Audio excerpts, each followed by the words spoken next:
Hello အားလုံးပဲမင်္ဂလာပါ Football Stadium ကနေပြန်လည်ကြိုဆိုလိုက်ရပါတယ်။ဒီနေ့ညမှာတော့ Premier League, La Liga, Serie A, Bundesliga ပွဲစဉ်တွေအကုန်လုံးကန်ကြပါဗျ။ပွဲစဉ်တွေကလည်းအများကြီးပဲ။အဲ့ပွဲစဉ်တွေထဲမှာကျွန်တော်တို့ဒီနေ့ပြည်သက်ကြီးတို့အကျိုးပြုနိုင်မဲ့ပွဲစဉ်တစ်ပွဲကိုအကောင်းဆုံးထုံနှုတ်တင်ပြသွားမှာဖြစ်ပါတယ်။အရင်နေ့ကလည်းပြည်သက်ကြီးနေနဲ့7-9ပေါ်နဲ့တော့ပျော်ရွှင်မှုရလိမ့်မယ်လို့တော့မျှော်လင့်ပါတယ်။အခုလိုဇက်တိုက်အနိုင်နေဆောင်ချင်းပေးနိုင်တဲ့အတွက်လည်းကျွန်တော်ပြည်သက်ကြီးအတွက်တကယ်ကိုကျေးဇူးလက်တင်မိဆိုဂုဏ်လည်းယူမိပါတယ်ဗျ။အားကြောင့်မို့ဒီနေ့ညမှာလည်းကျွန်တော်တို့အနေနဲ့ပြည်သက်ကြီးကိုဇက်တိုက်အကျိုးပြုနိုင်မဲ့ပွဲစဉ်ကောင်းလေးတစ်ပွဲကိုရွေးချယ်သုံးသပ်တင်ပြသွားမှာဖြစ်ပါတယ်။အားကြောင့်မို့ပြည်သက်ကြီးကလည်းကျွန်တော်တို့ channel လေးကို like and subscribe လုပ်သွားပေးကြဖို့ဖိတ်ခေါ်အပ်ပါတယ်။ကဲဆက်လိုက်ကြအောင် let's go ဒီနေ့ညမှာတော့ကံမဲ့ပွဲစဉ်တွေကတော့အများကြီးပဲဗျ။ Premier League ပွဲစဉ်တွေလည်းရှိတယ်။ La Liga မှာလည်းရှိတယ်။ Bundesliga ရော Serie A ရောအကုန်လုံးတော့ရှိတယ်ဗျ။အဲ့ထဲမှာကျွန်တော်စိတ်ဝင်စားတဲ့ပွဲလေးကတော့ La Liga ရဲ့အမှတ်ပေးစရာဥဆောင်သူ Real Madrid အသင်းနဲ့စင်တစင်ရာရပ်တည်နေတဲ့ Osasuna အသင်းတို့ရဲ့ပွဲစဉ်ကိုကျွန်တော်အနေနဲ့သုံးသပ်တင်ပြသွားမှာဖြစ်ပါတယ်။ Okay ကြည့်လိုက်ကြအောင်လက်ရှိမှာတော့ Real Madrid အသင်းက Spain La Liga မှာ Barcelona ရဲ့အထက်က2မှတ်အသာနဲ့စင်တနေရာမှာရပ်တည်နေရပေါ့နော်သူတို့အနေနဲ့ပြန်ကြည့်မယ်ဆိုလို့ရှိရင်လည်းနောက်ဆုံး9ပွဲမှာဘင်ဖီကာတသင်းကိုရှုံးနိမ့်ထားပြီးတော့ချန်ပီယံလိမှာရှုံးနိမ့်ထားတာဘင်ဖီကာတသင်းကိုရှုံးနိမ့်ထားပြီးကျန်တဲ့4ပွဲမှာအပြတ်သက်တွေအနိုင်ရရှိထားတာတွေ့ရတယ်ပေါ့နော်တစ်ဖက်မှာပြန်ကြည့်မယ်ဆိုလို့ရှိရင်လည်းဥဆာဆူနာနောက်ဆုံးကန်ခဲ့တဲ့9ပွဲမှာရှုံးပွဲလုံးဝမရှိဘူးဗျ3ပွဲနိုင်2ပွဲတည်ဆိုရလက်ကိုပိုင်ဆိုင်ထားပြီးတော့လက်တလုံးမှာတော့အခြေအနေကောင်းနေတဲ့အသင်းထဲမှာတော့ပါပဲပေါ့နော်ဒါပေမဲ့အမှတ်ပေးစရာအဆင့်တစ်ကအသင်းနဲ့ရှင်ပြရမယ်ဆိုတော့သူတို့အတွက် PR တော့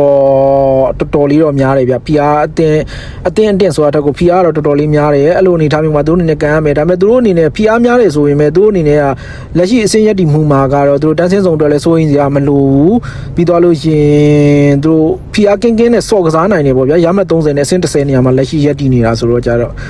Okay တစ်ချက်ကြည့်လိုက်ကြအောင်ဒီနေ့မှာဆိုလို့ရှိရင်ကံမဲ့ Real Madrid ရဲ့လူစင်းမှာဆိုလို့ရှိရင်လူစင်းကတော့အပြည့်အဝနဲ့ပို့ထွက်လာဖို့ရှိမယ်တောင်မနှစ်ဖက်မှာဆိုလို့ရှိရင် Benicia နဲ့အဒါဂူလာလည်းနံပါတ်10နေရာဆော့တယ်ဆိုပေမဲ့လည်းသူကတောင်မန်ပဲပြန်ထွက်သွားမှာပါပဲတစ်ဖက်မှာဘယ်ပါရီရှိမယ်ကွန်းလေယာထုံးတဲ့တိုင်းမှာချူအမန်ဒီနဲ့ကာဗန်ဗင်ဂါတို့နဲ့ထိန်ကွက်လာမဲ့သဘောမှရှိတယ်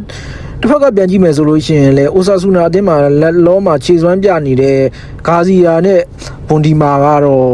့ပွဲထွက်လာမှာတော့တေးကြပဲဗျဘာလို့ဆိုသူတို့နှစ်ယောက်လုံးကလက်ရှိမှာဆိုလို့ရှိရင်ဘွန်ဒီကာဆိုလို့ရှိရင်ဘွန်ဒီမာဆိုလို့ရှိရင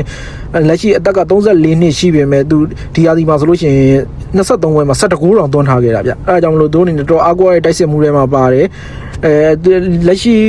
အချိန်မှာဆိုလို့ရှိရင်အိုဆာဆူနာအသင်းကအမပေးစရာမှာဒီလိုရမှတ်တွေရပြီးတော့အလေလက်အသင်းစင်ကိုပိုင်ဆိုင်နေတာက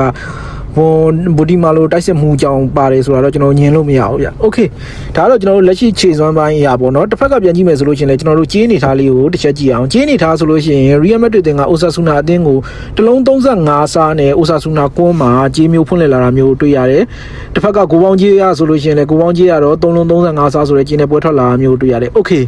ကျွန်တော်တို့စဉ်းစားစရာတစ်ချက်ရှိစဉ်းစားကြည့်အောင်။ Real Madrid တင်နေနဲ့ဘာစီလိုနာနဲ့ကသူတို့အနေနဲ့ဆိုလို့ရှိရင်လက်ရှိအမှတ်ပြတ်တာက2မှတ်ပဲရှိရဗျ။ဘာလို့လဲဆိုတော့တပွဲစာတော့မရှိဘူးပေါ့နော်။တပွဲစာ3မှတ်စာတော့မရှိဘူး။အဲ့လိုအနေအထားမျိုးမှာရှိတယ် Real Madrid တင်က Osasuna လို့အသင်းမျိုးကိုတလုံးသွင်းရင်တော့35%စားဆိုတာကကြေးက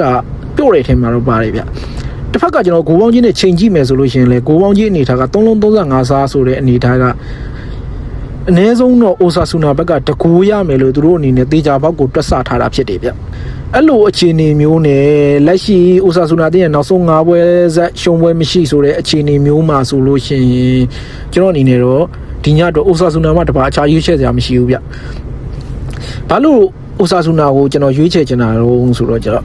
တလောကလုံးဒီယနေ့ည Real Madrid နဲ့အတူရပ်တည်ကြပါလိမ့်မယ်ဘာလို့ရောဆိုတော့ကြာ Real အနေနဲ့ဒီပွဲကနိုင်ကိုနိုင်ရမှာဗျာဘာလို့ဆိုတော့ကြာ Real အကယ်၍မနိုင်ခဲ့လို့တစ်ဖက်ကဘာစီလိုနာနိုင်သွားဆိုရင်ဘာစီလိုနာအဆင့်1နေအောင်ပြန်ရောက်သွားမယ်အဲ့လိုအနေအထားမျိုးမှာ Real အနေနဲ့တကယ်ပေါက်တဲ့နေကြည်ဒီအနည်းဆုံးတော့တလုံး20ရှုံးတလုံး30ရှုံးတော့ပပေါက်တဲ့နေဗျာကြီးကွာဟာကျ60လောက်ရှိနေတဲ့အခြေအနေမျိုးမှာဆိုလို့ရှိရင်တော့ကျွန်တော်အနေနဲ့ယူဆတာကတော့ဒီညReal Madrid အမြင့်ဆုံးရနိုင်တည်ပဲလို့ကျွန်တော်အနေနဲ့မျှော်မှန်းတယ်လက်ရှိပေါက်ကြီးအနေထားရာကိုခြေစွမ်းအနေထားရာကိုပြီးလို့ရှင်လက်ရှိပြည့်တဲ့ရဲ့ဝယ်လိုအားပေါ့နော်ပြည့်တဲ့ဝယ်လိုအားကြိုက်အားအနေနဲ့ဆိုလို့ရှင်ဘူကီက အိုဆာဆူနာဘက်မှာရေရက်တီထားတာကိုတွေ့ရတယ်အဲ့ဒါကြောင့်မလို့ယနေ့ညအတွက်ကျွန်တော်ရဲ့ရွေးချယ်မှုကတော့အိုဆာဆူနာနဲ့ Real Madrid ပွဲစဉ်မှာဆိုလို့ရှိရင်အိုဆာဆူနာအသင်းကိုကျွန်တော်ရဲ့ဒီညရွေးချယ်မှုဖြစ်သတ်မှတ်ချင်ပါတယ်ပြည်သက်ကြီးလည်းကိုယ်နဲ့အကြိုက်မတူတာရှိလို့ရှိရင်လည်းပြောသွားလို့ရတယ်မဟုတ်လို့ရှိရင်လည်းကိုကြိုက်တဲ့ပွဲလေးတွေကိုကျွန်တော်တို့ရဲ့ comment မှာရေးသွားလို့ရပါတယ်အားကြောင့်မလို့ပြည်သက်ကြီးကလည်းကျွန်တော်တို့ရဲ့ channel လေးကို like and subscribe လုပ်သွားပေးကြဖို့ဖိတ်ခေါ်အပ်ပါတယ်လူများများသိအောင် share လေးနဲ့ကူညီပေးကြဖို့လည်းကျွန်တော်အနေနဲ့ဖိတ်ခေါ်အပ်ပါတယ်အားလုံးပဲမင်္ဂလာရှိသောညချမ်းလေးကိုပိုင်ဆိုင်ကြပါစေဗျ